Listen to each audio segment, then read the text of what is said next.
He doesn't even know, how much grip he's going to have when he gets into that second chicane in Monza. Bang, he nailed it.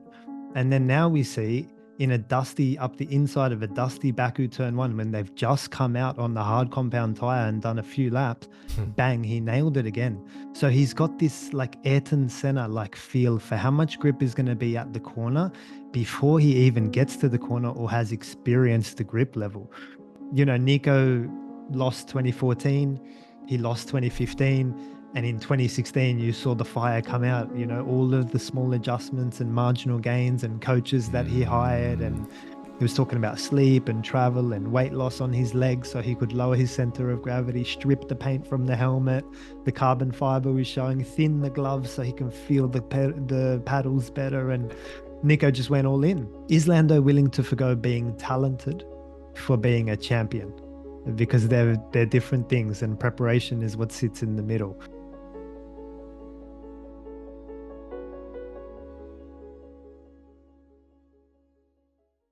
Hello and welcome to another episode of the F1 Hour, a very special episode because with me today, a good old mate, the one that they call Martin Villari of Lower Lap Times. Thou shalt put some respect on his name. How are you doing, sir?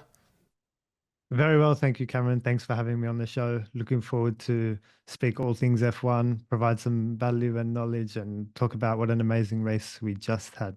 I know it wasn't bad, eh? It wasn't bad. Before we get into it, Martin, tell the people who you are and where they can find you. And again, if you like driver technique and analysis and insight, then no better place to go. Where can people find you, chap? So on all the socials, Lower Lap Time. I'm a specialist technical formula coach for open formula drivers, coach and mentor. So when I say coach and mentor, the coach really is the driving technique, getting the lap time where it needs to be. And mentor, as we're going to touch on, hopefully, is just everything else. How do you get the most out of it? How do you convert those lap times into poles and wins and championships? So you can find me on all the socials, Lower Lap Time. Let's go. Should we talk some F1-age, sir? Because there was a Grand Prix this past weekend, the Azerbaijan, and there's loads of things that we need to get our teeth stuck into as a first order priority. Let me get what you think about Oscar Piastri and that drive, because when I talked about it, I was referring to Senna 1984 and Monaco, bloody Alonso and Schumacher 2005, 2006 at Imola both times. Was it that good a showing from the man that they call Oscar Jack Piastri? Am I getting too carried away, Martin? You're not, Cam. That was absolutely top shelf professional level drive from Oscar. I think in terms of the pressure that he soaked up, it was equal to what Fernando soaked up in Imola with Schumacher in 2005. But then there's more. The Baku straight is longer. DRS is active. It wasn't a thing in 2005. It's slippery. The track is wide in Baku. It's so much harder to defend your area when you've got a wide track than a skinny little Imola. It was next level, Cameron, and it was like mature, methodical, professional, precise, like all of these words come to mind. So one of the best drives, it's the modern day Alonso defensive drive. And also Hamilton 2007 in Indianapolis. You remember they were tearing down the pit straight. Yeah. Indianapolis has got a massive track width, and Hamilton just covered Alonso beautifully then. Didn't miss his breaking point, didn't lock anything into turn one. It was that rookie steal, it was top. He's levels, isn't he, this Oscar fella? Let's talk about the overtaking maneuver, bro, because I thought, like, this is very simple. The overtaking maneuver in its nature, it was almost like a surprise attack, right? I know Charles post-race said that he saw it and his tyres weren't in the optimal temperature window, so he didn't want to sacrifice them, managing his tyres just as he did so well in the Italian Grand Prix. But how does Oscar make that stick, Martin? Because it's an ambitious move. He's 20 metres down the road and he's got to make it stick by not bloody yeeting it into the barrier on the exit. How's he doing that, bro? Like, I don't understand. Yeah, Oscar knew that would be his only chance to win that race. He knew that track position, like I think since Spa, he's been saying track position is king. And he knew that track position would be what was required to win that race. Now, if we go back to Monza, he's pulled off like a similar level move. He's like on lap one when he doesn't know the grip level. It's a full tank of fuel. He doesn't even know, how much grip he's going to have when he gets into that second chicane in Monza. Bang, he nailed it. And then now we see in a dusty, up the inside of a dusty Baku turn one, when they've just come out on the hard compound tire and done a few laps, bang, he nailed it again. So he's got this like Ayrton Senna like feel for how much grip is going to be at the corner before he even gets to the corner or has experienced the grip level. And that's handy in multiple situations, like when it just starts raining, or whenever we did one lap qualifying, coming out of the box on a new compound of tire, first lap, first start of the race. When you just haven't been there and haven't experienced that before, Oscar's definitely got that. He's got that click, Cameron. He's got that instinct, and he Oh, knows how much grip was going to be there. And in his head, he said it was 50-50, but his 50-50 is like more like 70-30. I'm sure he knew what he was doing. He got it done. And yeah, off the back of Monza as well. So he's definitely got that feel for where the grip is before he gets into the corner. Whereas, other drivers, it might take them a few laps for them to finally say, that's where the limit is. other drivers like a Charles Leclerc. Let me pick your brain on Charles Leclerc first and foremost, Martin, because I've spoken about this dude very disparagingly in the Charles Fossey get at me each and every single time. Put some respect on Charles' name, Cameron. How very dare you? He's the quickest point to point on the grid, and that might all be true, Martin, but there's something to be said as far as Charles before we get onto the techie stuff. I want to do a deep dive of Oscar. But there's something to be said for Charles Leclerc, and not just the errors that he makes, but the consequence of them. Again, when he makes a mistake, it's not the sort of mistakes that Lando's making that might cost him, I don't know, a first place and push him back second. Charles yeets it into the barriers, doesn't he? Am I being too harsh with him, brother? And even, is that a cost of doing business? If you're pushing as hard as Charles does and you're as quick as Charles is, again, reminiscent of Gilles Villeneuve, some say, is that just, I mean, drivers make mistakes, or do you agree with me that Charles makes too many if he's to become a champion at some point? I think I agree with you, Cam. I think he would need to pull it in a little bit. Like, even if you had to forgo a little bit of that lap time in order to build in some consistency and some professionalism and build a championship together, then I think so. But he's just come off an amazing Monza Grand Prix. And then in practice one, he's made like a rookie mistake and stuck it into the wall in a street circuit in Baku. So we've got to remember that Charles's weekend was built on shaky foundations. He didn't have the knowledge, the tire wear data, the long run data, and then obviously in FP2 he had that issue with the steering. Whereas he's actually built a weekend. He's completed a solid practice. He's completed a solid quali. He's done an amazing start, a good race, pit stops are good. So that's the way to approach street circuits is you need to build a weekend. When you stick it into the wall like that, it's like you go up and then you start again from scratch. And then, okay, where's the car at? Where's the knowledge at? Has the track improved since I last went out there? What's going on? So yes, he got a pole, but like I say, the weekend was built on shaky foundations. So yes, Cam, I think yeah, you've got to build that in if you want to go for a title. Yeah. And then, a lot of people are saying like, why did they sign Hamilton? And they Oh, got two great drivers, and absolutely they do. Charles and Carlos are two great drivers, but you bring a seven-time world champion in, it is a different level.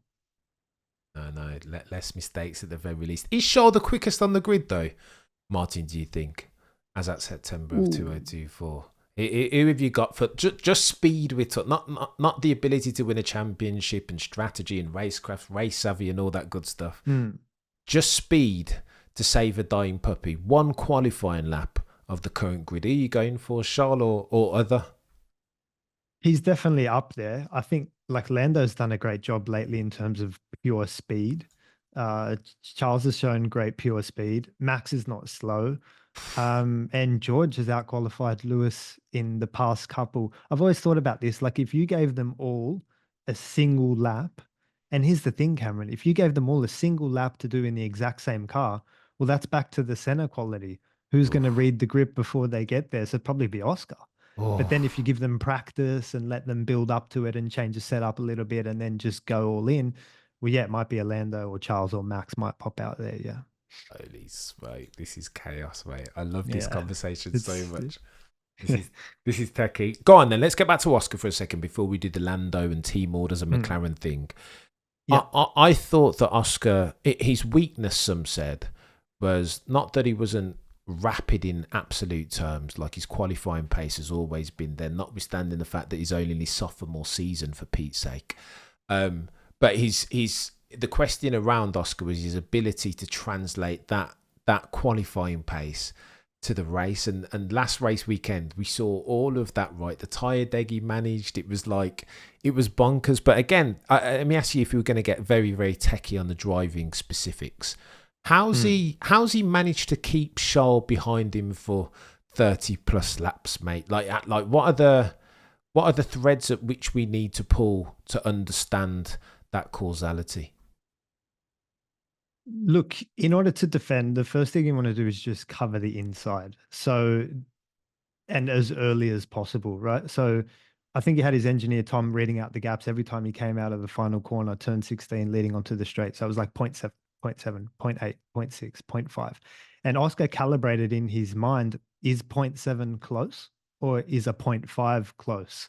So whenever he heard, let's say, for example, 0.7, he knew like, no, not happening. I was behind 0.7 and I couldn't do it. So if he's 0.7, well, I know what 0.7 is. So then when Tom comes on and says, well, 0.6, then Oscar thinks, okay, well, it's gonna come now. So then it's about moving to the inside early and saying, Charles, if you want to pass me, you're going to have to go the long way around. And just making that decision nice and early, halfway down the straight. That's what he did. But he could read that so well and say, on this lap, I need to defend hard. On this lap, I just need to defend a little bit. No, on this lap, I don't need to defend at all. And I think that played on Charles's mind a little bit, because looking from it from behind where Charles is sitting, you're looking at Oscar thinking, man, he's got all the answers. He knows when to cover me and when not to cover me. He knows when he's wasting time and not wasting time. And I think that played on Charles's mind a little bit, because when he sees Oscar defending, then he thinks, well, maybe it's not on for me either. Like, he doesn't feel the need to defend. So maybe I'd be out of my depth having a lunge here. Wow. So there was a bit of that in it as well, like the mindset. So I think he ended up trusting Oscar more than he trusted himself. I think That's he did have an opportunity towards the end on lap 45, but didn't see Charles stick it in there. So that's the professionalism and maturity that I think Oscar just suffocated Charles in that final stint. wow. So Charles Leclerc now. Him. I don't even know how long he's been in F1 a while, right? 2018, 2019. Now Charles, the man some say is the modern day Jean Lazy, is deferring in real time to Oscar Jack Piastri's judgment. That, Martin, chaos, bro. That's the level at which Oscar's operating at. Mad. That's chaos. That's how I read it, Cam. Because every time Charles got close, Oscar had an answer, and Oscar was like, there were laps where even I thought, no, it's on here. I was telling my missus, it's on here. Charles is going to go for it. Oscar didn't defend, and I'm like, he was just so reassured in when to do it and when not to do it. So decisive is the word, and even in the attack, the decisiveness. No, I'm going for it, and that was it. So yeah, I mean, in terms of Oscar's defense, I can't fault it. It was perfect. If I was coaching him, I'd be happy with what I see. It's interesting that Oscar is, one of the few on the grid with a driver coach or mentor in Mark Webber. He was present at the weekend. So no doubt that's played a part. I'm sure they speak about these things. The only mistake or fault that I can put on Oscar is when he saw Checo pit one lap ago. I don't know what the dialogue was between McLaren, but Oscar probably should have put his hand up and said, why are we doing two extra laps? Sometimes as a driver, you can't always rely on the team there. And Oscar should have said, like, hey, I'm coming in because I don't want to get undercut from Checo. So what are we doing? We're either gonna come in one lap and mirror, or we're gonna go really long and create a delta. So that was the only, like, it was majorly a team mistake, but I think always the driver can play a part there as well. I think he should have put his hand up and said, what are we doing? We're going to do it now. Or we're going to go later. Like, Fair play. I've argued as much with Charles, again, me getting in my Charles Leclerc bag, that he needs to be sense checking the maths of Scuderia Ferrari and their strategic team, because they've made so many mistakes down the years, right? Surely at this point you trust but you verify. The counter argument that many of the Charles Fossey have pitched at me, and this is the counter argument that I pitch at you, Martin, as far as Oscar there, is that do these drivers in real time have bandwidth to be driving these cars at a gazillion miles an hour and sense checking, doing what the strategics team is supposed to be doing on the wall? Don't they? Don't you risk yeeting it into the barrier, or is this the rarefied air that only the go-toest ones breathe? No, I believe they do. Like in this race, it was always going to be a one stop. A lot of the field, majority of the field, if not all of them, one stopped. Everyone was talking about a one stop. So it was always going to be at what point do you switch over to the Mm. hard? You've seen Checo disappear out of your mirrors. You know he was close. Mm. You know there's an undercut. I don't think it would have been that difficult for Oscar to compute that. As for why they didn't pit him a lap later and mirror and protect, I think what they thought was the hard wouldn't switch on as well as it did. They probably thought, no, we're good here on the medium. The hard won't switch on for a few laps. We don't need to react. As it turned out, a fresh hard was better than an old medium, and the undercut was happening in real time. Mm. For them only though, Martin, there's this discourse that's prevailed about these tyres, right? George Russell said that in stint one, that Mercedes vehicle was an absolute dog in 20th, and then all of a sudden he puts on the hard tyres and he felt like he had pace to win the race. Like, what is that about, bro? Like, Pirelli, do Mercedes need to go away and fix their car, or is that a Pirelli thing that they need to normalise for the performance of the tyres across different compounds? It's definitely unusual, but it's not impossible when you have like an afternoon race where it's going into sunset and you're changing compound from medium to hard.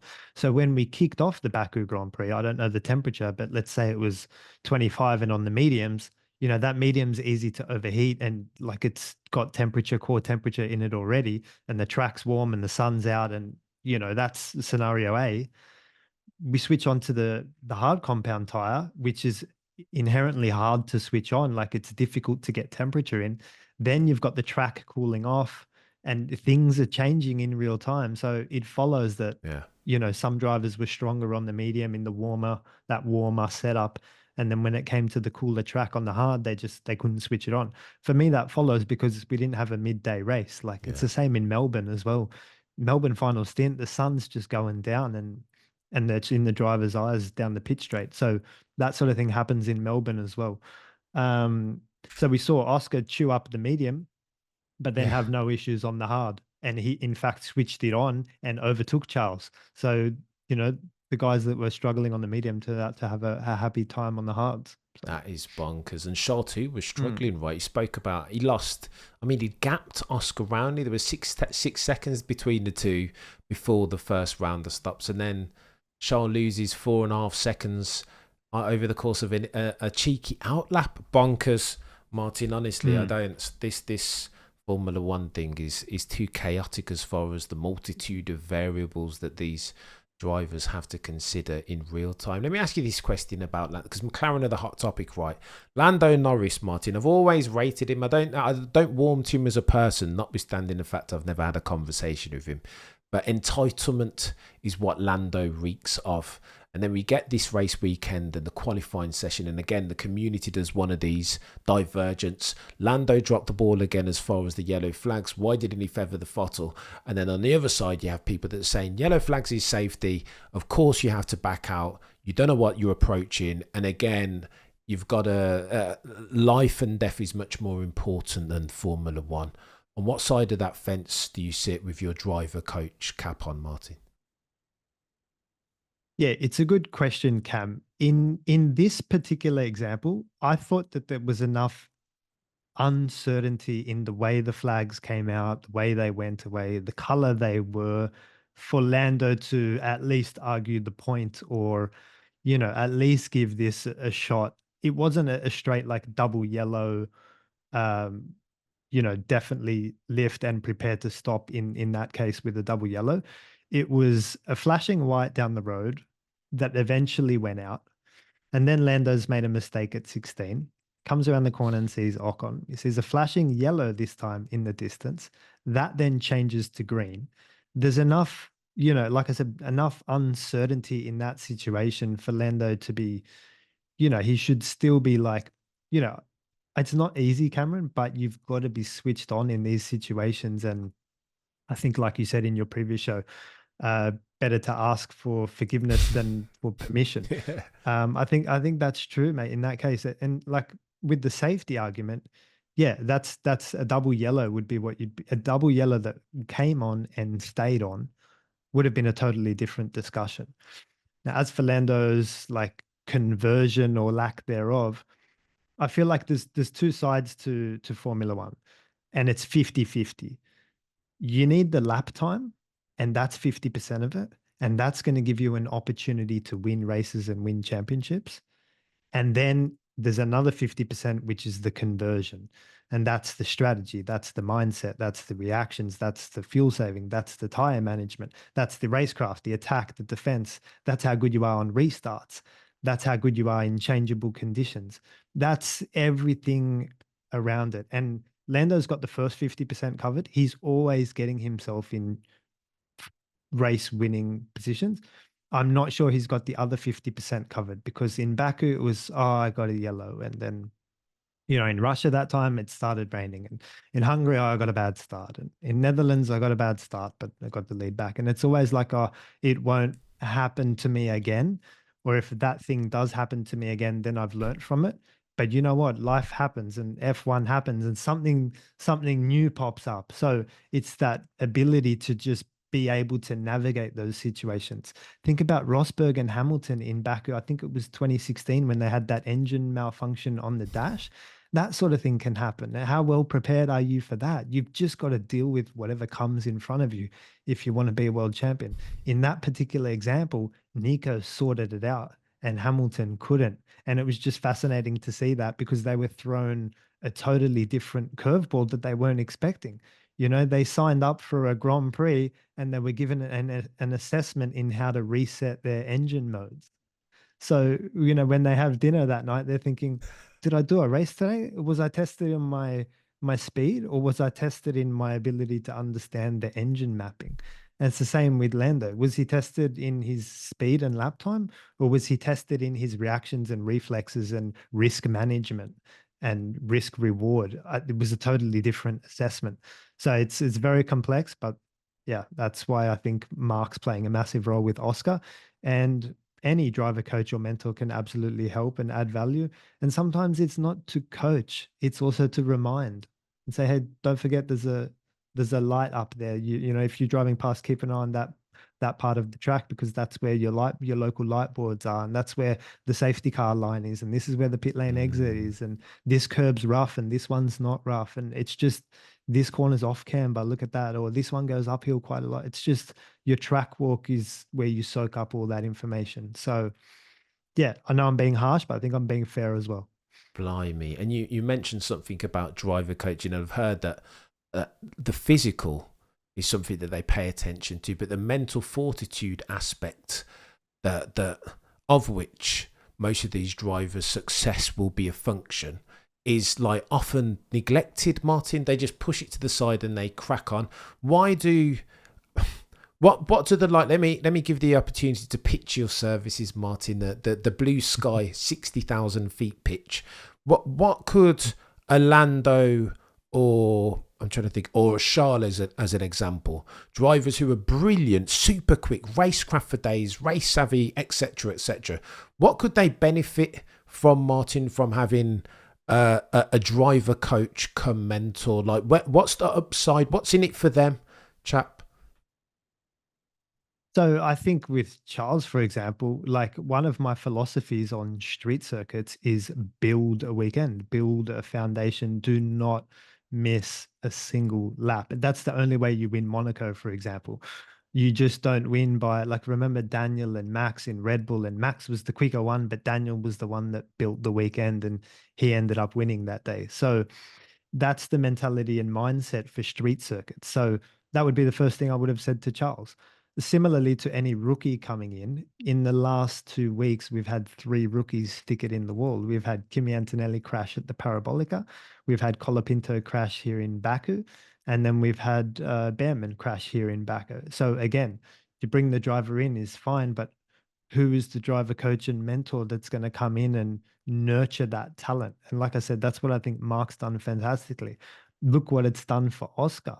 he's driving like someone way beyond his years. And that's not because he was born with that knowledge. That's because he's done the hard work to get the right people and right team around him. And he's extremely dedicated to his profession.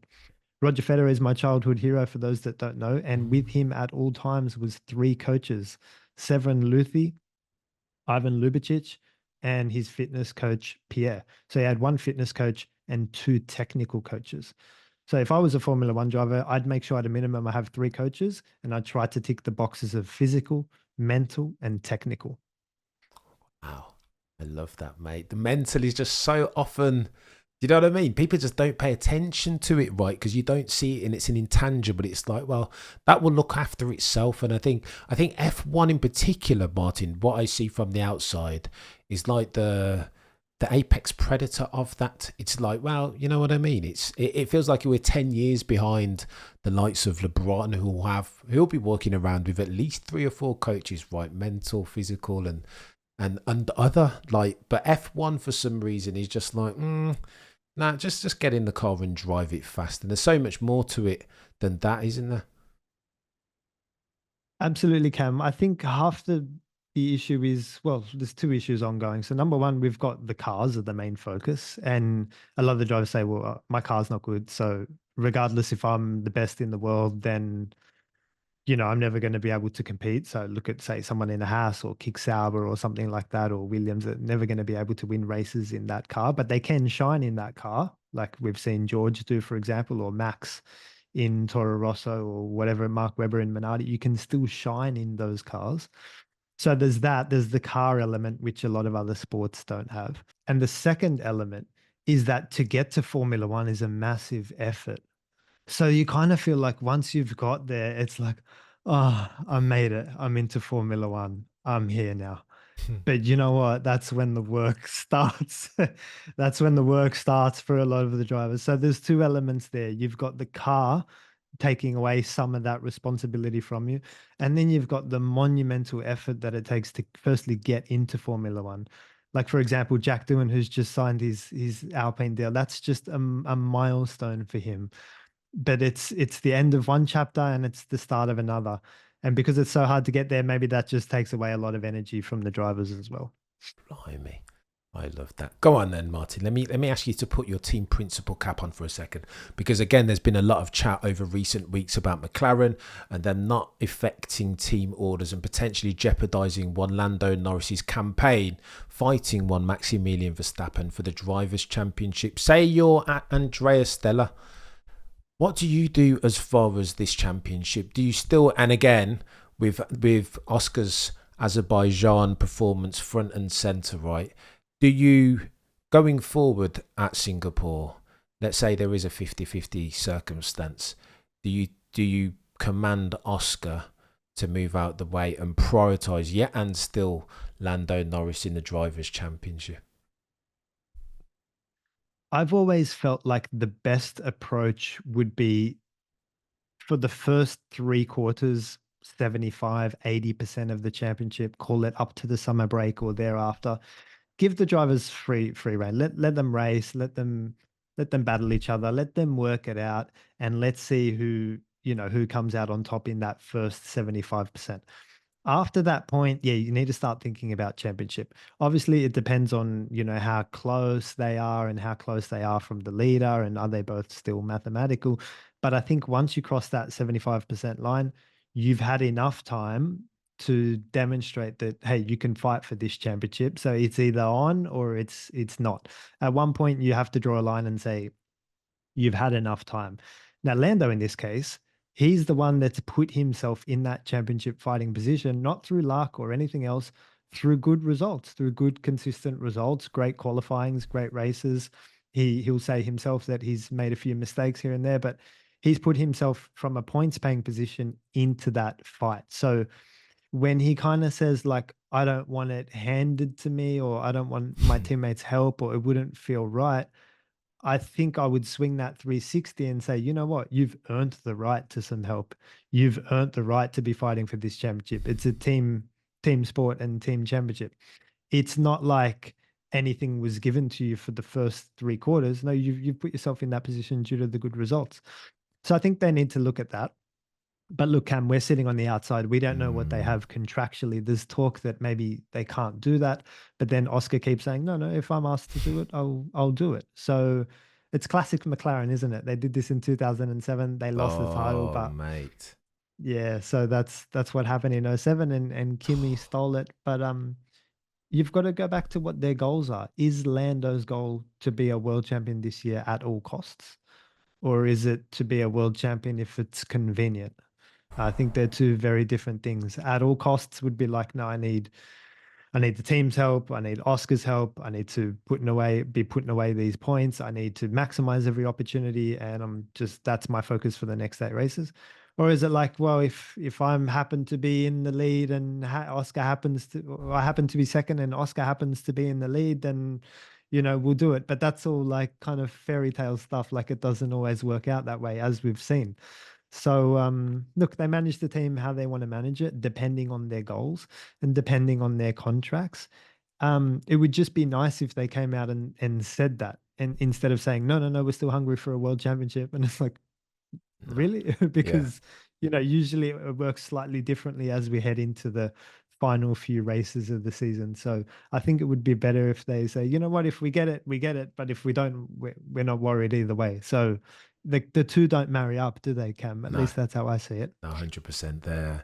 Their team ethos, what they're saying to the world's press and media, doesn't necessarily match up to their actions. This is a techie one for me, even Martin, because I'll never forget Christian Horner on Drive to Survive saying, if you really, really want something, then you'll do anything to get that. And I see that characterized in the very greatest, if whether that's a Roger or a Michael Jordan or a Tiger, that they have that, or a Schumacher, like they all have that thing where it's always been at all cost, and it will never be anything but that, because they have that ruthless streak within them, and they do this. It's in them, isn't it? Their fundamental DNA and their fibers. They can't help it. But as far as the bloody team, I've said all that to say this, Martin, and there was once upon a time a man called Hippocrates, because I am going to be a hypocrite here, because I desperately want them to effect team orders, and I was like Will Buxton saying that they're blowing it, they're being stupid, and they're being almost too nice in a piranha's tank of a sport that is Formula One. Effect team orders, therefore, but I don't think they can do it anymore, Martin. Not on the back of Oscar Jack's performance last race week. They can't. I couldn't, if I were Andrea Stella, I couldn't come over the radio and command Oscar after that performance, Martin, to move over for Lando, even if it does make sense. Why? Because potentially Oscar is the next Ayrton Senna or Lewis Hamilton or Maximilian Verstappen, and it's a longer term play now, isn't it? Because next year there's only going to be one driver who's getting better at this exponential rate, and that driver has a name, and his name is Oscar Jack. Martin, am I being noddy here?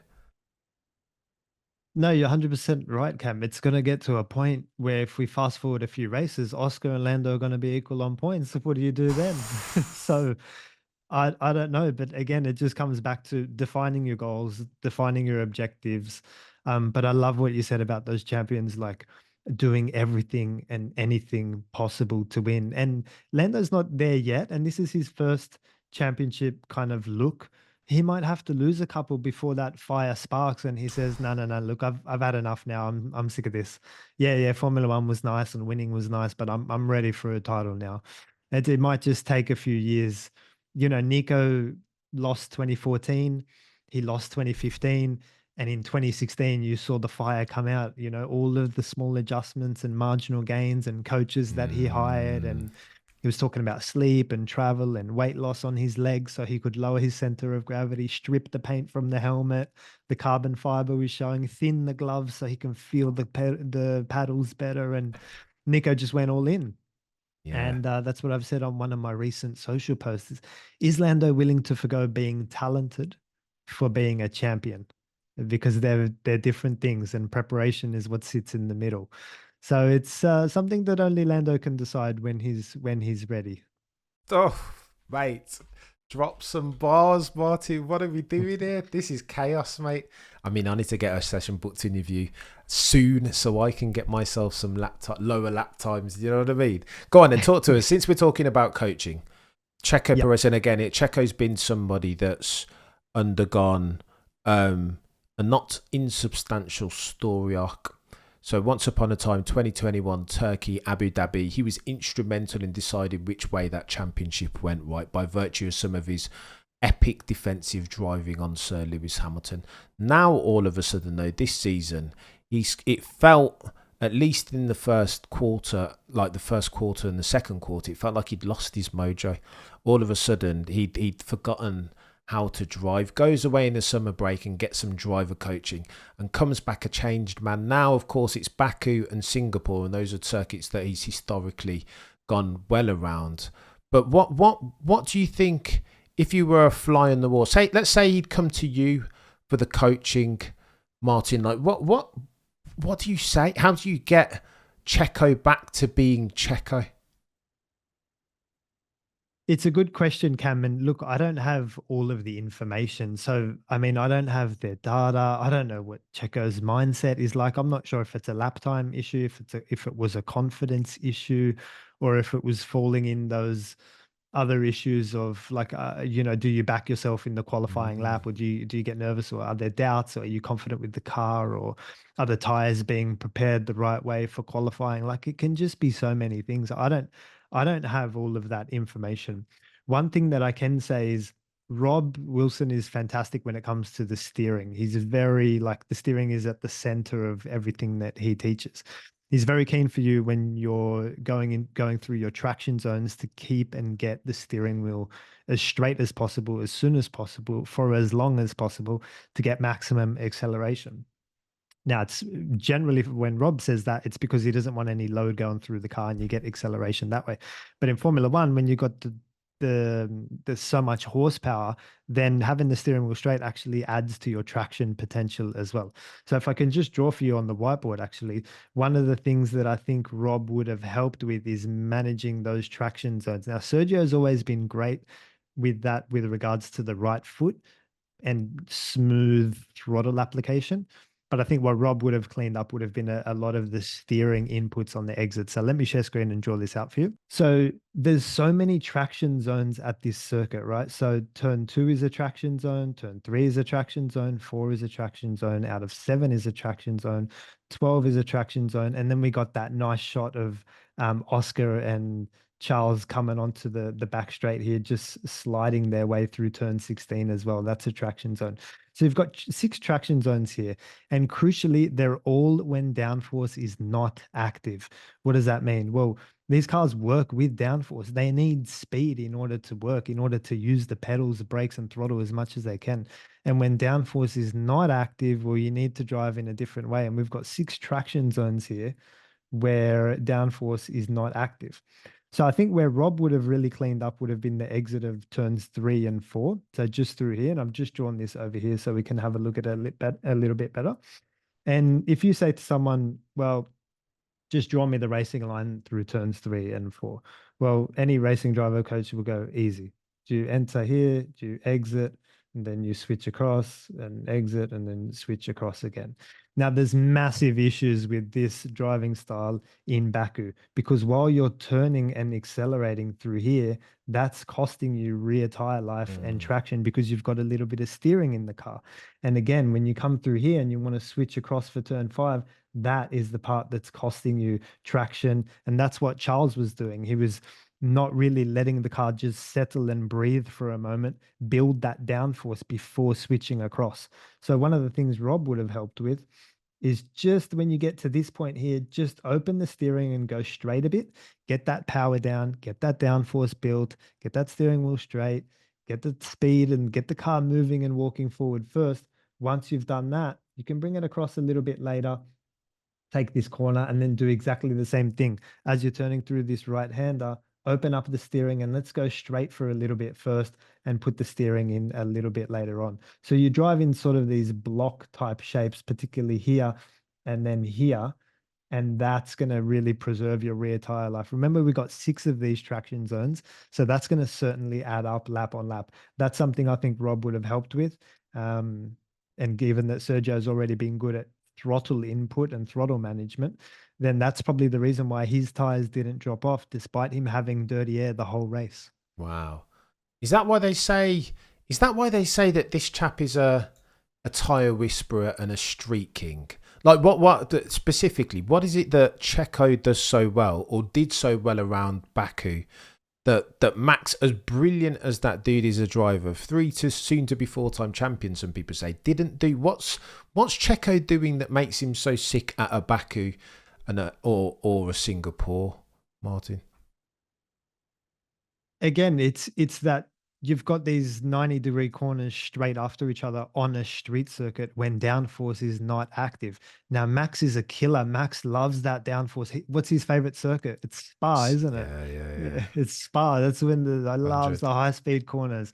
You know, he'll pitch the car in from as wide as possible and just carry all of that speed through the corner. And he loves that. He loves that feeling.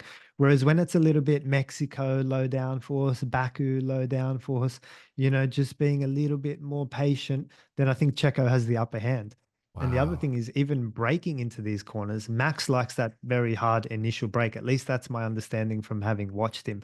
Whereas I think when the downforce comes off and the track is slippery and tires are cold, we've got hard compound tires, or brakes are cold, or track is low grip, then you do need to put the brakes on a little bit more progressively and maybe use a little bit more engine braking. So there's little things like that where I think Checo's just got that feel. Actually, given that Mexico's coming up, I say it's a similar sort of track because obviously there's no air pressure in Mexico. They're at altitude. So downforce is almost non-existent. Downforce is non-existent. Slipstream is non-existent. They try to put the wings on and get as much downforce as possible, but you just can't do it without air. So keep an eye out for Mexico. My tip is that Sergio is going to have a strong weekend in Mexico, not just because it's his home race, but because the downforce characteristics and just massaging those traction zones are what he will be, will play to his strength. Oh, mate, I love this. You've said something. I want you to try and debunk a myth that I fear oft, that I hear oft trotted out as gospel from the F1 interwebs, that Max Verstappen is an early breaker. True or false, Martin? And what is early braking, even if Max Verstappen is one?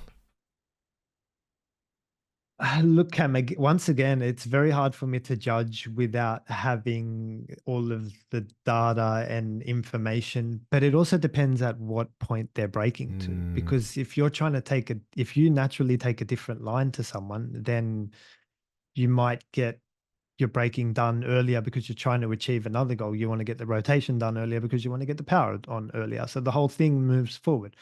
Or you might want to brake late and run deep into the corner and then crank on the steering a little bit later in the corner and then take advantage of the entry and exit that way. So it just depends like what line they're trying to do and what apex, where their rotation and apex is as well.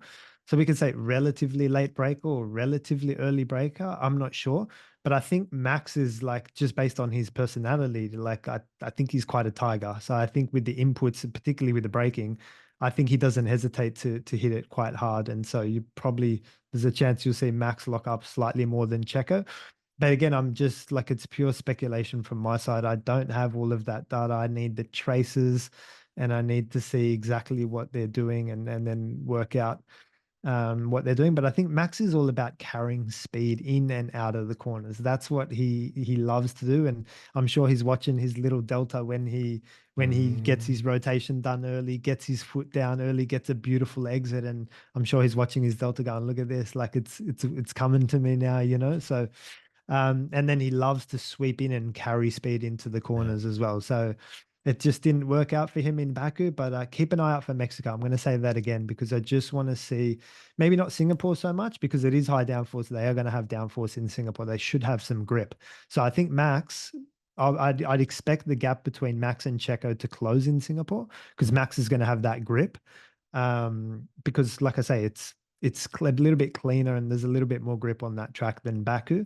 But then in Mexico, I'm expecting that separation to happen again. So those are my predictions based on what I've seen here in Baku. Oh, mate, I love this. Getting techie with Martin, do you know what I mean? This, mate, this is a serious conversation. Martin, super Mm. generous with your time, chap. We're going to have to get you back, and we're going to have to diatribe for all things driver technique again, but in more depth and detail. I've got so many bloody questions, mate, but again, you've been super generous with your time. Martin, you're an absolute legend. You can catch this fella over at Lower Lap Time on YouTube, same handle on Instagram. Did I get that right, fella? Yeah, that's it. Lower lap time on all the socials and Martin Valari on LinkedIn. Mate, you're a legend, sir. I've loved this. Listen, if you're watching on the YouTubes, do me a favour, like, comment, and subscribe. If you're listening on the radio, the podcast interwebs, do me a favour and follow and 5 stars. You guys have been legends. Thank you so much, Martin, for your time. You've been a goat, dare I say. Do me a favour between now and next time. As always, remember to look but never stare.